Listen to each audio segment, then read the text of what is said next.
Reagan was the voice of Wall Street. He was the embodiment of free enterprise and money and success. And that's what the people at the top of Hollywood always wanted. Hi, I'm Tracy Oppenheimer for ReasonTV, and today we're talking with William Stadiem, author of the new book, Moneywood, Hollywood in its Last Age of Excess. Bill, thanks for talking to us. Nice to be here. Your book speculates on how Hollywood left its golden age 30, 40 years ago. Could you just talk about this transformation and some of the changes you've written about? Well, it's a good story because the last, if you call it a golden age, was the 70s. The directors sort of resurrected a dying Hollywood in the late 50s and 60s. Hollywood was terrible. It was in bad shape. And people were watching television. They didn't want to go out. America was becoming more suburbanized, and people loved watching Leave It to Beaver at home, and why should they go out to a movie theater?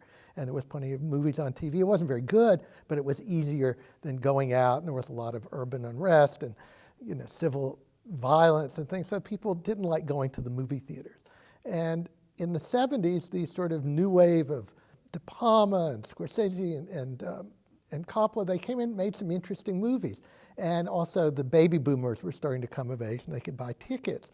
And these people were the baby boomers were a fairly intellectual group of people despite the sort of hippie movement. They were kind of brainy, and they were mass college educated at that time, and they responded to these movies like Mean Streets and The Godfather and all these, a lot of terrific movies were starting to come out. What happened in the 80s is basically these people knew how to make blockbuster movies, and Wall Street took notice of this, and they said, we want to get in on this action. So Hollywood became a target of Wall Street, and they started buying in. But what they were buying was not the art, they were buying the money, and that's why the book is called Moneywood. And what really Moneywood is about this a kind of an easy or uneasy relationship between the Wall Street money people and the people here in Hollywood who were the moguls. You mentioned that the 50s were, people were more focused on TV than the movies, and an Atlantic article just came out saying we're entering the golden age of television. Would you agree with that? TV has gotten very, very sophisticated because you can tell a long-form story. You have many episodes to get into the nuance of things. And it used to be in the 80s when TV, 80s was about Dallas and Dynasty and these kind of big blockbuster shows that sort of reflected Reagan and his kitchen cabinet. They were a dynasty, and the people he was friends with were very dynastic. And that was more soap opera stuff. Now with the HBO and then the Sopranos and all these shows, they've gotten very, very sophisticated. And if you want to tell that kind of nuanced story, that's the place to do it. Going to the theater for a 2-hour Batman movie is not the place to do it. There's these online-only platforms now, like you mentioned, HBO Go, and there's original content for Netflix and Hulu. What else can we expect from the digital age?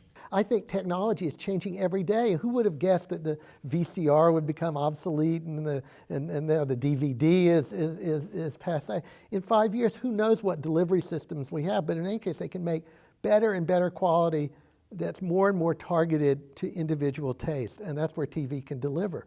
So now in the comfort of home, you can see a TV show that looks better than the old CinemaScope and Technicolor of the 50s. There's Reagan, and there's a lot of overlaps between Hollywood and politics.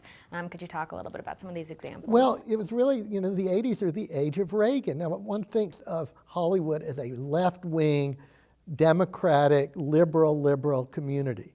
Well, most of the actors and the writers and the sort of artistic people in Hollywood truly are kind of liberal Democrat types. The studio heads, the Warners, the Mayors, the Selznicks, they were always Republicans. They wanted to be accepted. They wanted to be on Wall Street. That was fine with them. They thought it was great. And Reagan was the voice of Wall Street. He was the embodiment of free enterprise and money and success. And that's what the people at the top of Hollywood always wanted. And that's what even the more liberal people at the bottom of Hollywood, once they got to the top, they decided they wanted it too. The Republicans had a message of self-reliance. So once these people had made it and were successful, they said the Republican ideology appealed to them more. They said, yeah, we made it, we're successful. Everybody can make it. If we can make it, you can make it. And so they had this kind of mentality. So the people who were running the studios all were Republicans.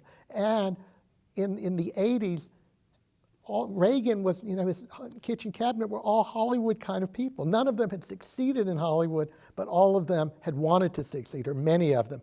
Specifically in California, the high cost of production here has really forced a lot of companies to move elsewhere. So do you think that old Hollywood nostalgia is forever gone with them?